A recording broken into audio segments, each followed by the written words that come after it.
Radhe Radhe. Welcome back to my channel. आप सबका फिर से स्वागत है चैनल पर।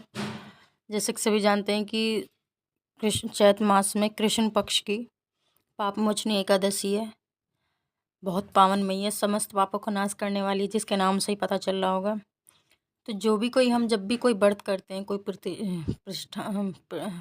मतलब व्रत करते हैं या कोई हम व्रत का संकल्प लेते हैं, तो जब तक उसकी कथा नहीं सुनते वो व्रत आधा माना जाता है। तो और जैसे कि एकादशी की कथा तो सबसे महत्वपूर्ण है।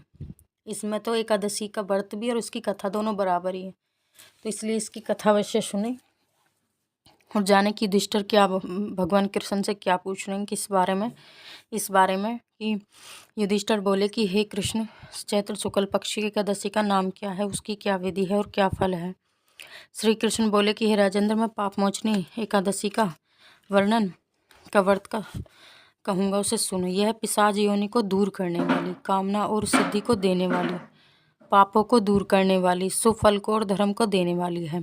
इस विचित्र कथा को सुनिए। प्राचीन समय में बसंत ऋतु में कुबेर का चैत्ररथ नाम का वन फूलों से सुशोभित था। वहाँ गंधर्वों की कन्या किन्नरों के साथ विहार करती थी। इंद्रादि देवता भी वहाँ क्रीड़ा करते थे। चैत्ररथ वन से कोई सुंदर वन दूसरा कोई वन नहीं था।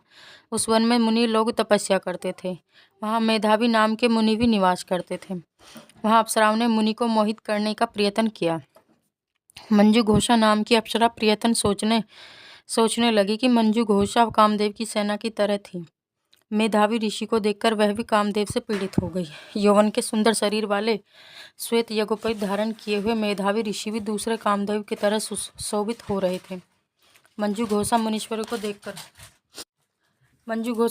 को देखकर दूर खड़ी हो गई। कामदेव के वश में होकर मंद स्वर से गान करने लगी। उसकी चूड़ी, करधनी और नुपुरों की झंकार से वन गूंजने लगा। हाव भाव सहित गाती हुई अप्सरा को देखकर मुनीश्वर भी कामदेव की सेना के वशीभूत हो गए। मंजू घोषा आकर मुनि से लिपट गई। उसके सुंदर शरीर को देखकर वह मुनीश्वर भी उसके साथ वन में रमण करने लगे। मेधावी मुनि शिव तत्व को भूलकर कामदेव के वशीभूत हो गए और रमण करने में कामी मुनि को दिशा और दिन रात का ध्यान नहीं रहा। मुनीश्वर को भोग विलास में बहुत समय बीत गया। तब मंजू घोषा ने स्वरलोक के जाने का विचार किया। चलते समय वह स्मरण करते हुए मुनि से बोली कि मुझे अपने घर ले जाने के लिए आज्ञा दीजिए। मेधावी बोले कि हे सुंदर मुख वाली, तू आज संध्या को आई है, प्राप्त काल तक मैं पास निवास कर। मुनि के इस वचन को सुनकर वह डर गई। फिर 57 वर्ष और 9 महीने 3 दिन व्यतीत हो गए। इतना समय बीतने पर अप्सरा मुनि से फिर बोली कि हे ब्राह्मण, मुझको घर जाने की आज्ञा दीजिए। मेधावी बोले कि अभी तो सवेरा हुआ है, मेरी बात सुन, जब तक मैं संध्या करूं तब तक तू यहाँ ठहर। मुनि के इस वचन को सुनकर वह डर गई। फिर मुस्कुराकर विस्मित होकर बोली कि विपेंद्र, आपकी संध्या का कितना प्रमाण है। वह समाप्त हुई कि नहीं, मेरे ऊपर कृपा करके गए हुए समय का विचार करिए। अप्सरा के इस वाक्य को सुनकर मुनि को बड़ा आश्चर्य हुआ।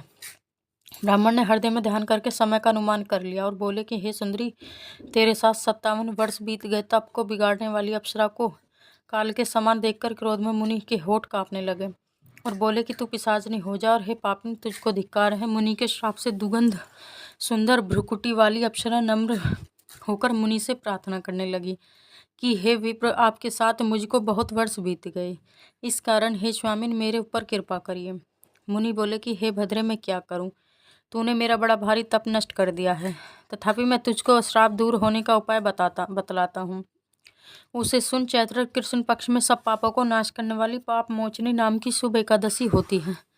हे भद्रे, तुम उसका व्रत करने से पिशाच योनि छूट जाती है। यह कहकर वह मेधावी पिता के आश्रम में चले गए। मेधावी को आया हुआ देखकर जीवन में ऋषि बोले कि हे पुत्र, तूने यह क्या किया? तब तपस्या को नष्ट कर दिया। मेधावी बोले कि मैंने अप्सरा के साथ रमण किया, यह बड़ा भारी पाप है। अब प्रायश्चित बताइए जिससे पाप दूर हो जाए। च्यवन बोले कि चैत्र के कृष्ण पक्ष पाप मोचनी एकादशी होती है। हे पुत्र, उसका व्रत करने से पापों का समूह नष्ट हो जाता है। पिता के इस वचन को सुनकर मुनि ने उत्तम व्रत किया। मुनि का पाप दूर हो गया और धर्मात्मा हो गए। वह मंजू घोषा भी इस व्रत को करके पाप मोचनी के व्रत के प्रभाव से पिशाच योनि से छूट गई। दिव्य रूप धारण करके वह सुंदर अप्सरा स्वर्ग को चली गई। इस व्रत को करने से सब पाप नष्ट हो जाते हैं।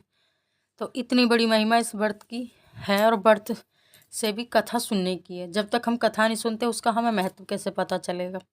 तो जो भी हम व्रत करें उसका कथा अवश्य सुने और अपने व्रत को अच्छे से पालन करें जितना हो सके। जो भी कोई जिस दिन भी व्रत कर रहा हो, 25 को 26 को, बहुत बड़ी एकादशी है, इसका पालन हमें अवश्य करना चाहिए। जो कोई ना भी करता हो उसको भी इस व्रत का पालन करना चाहिए, क्योंकि ये समस्त पापों का नाश करने वाली है। राधे राधे।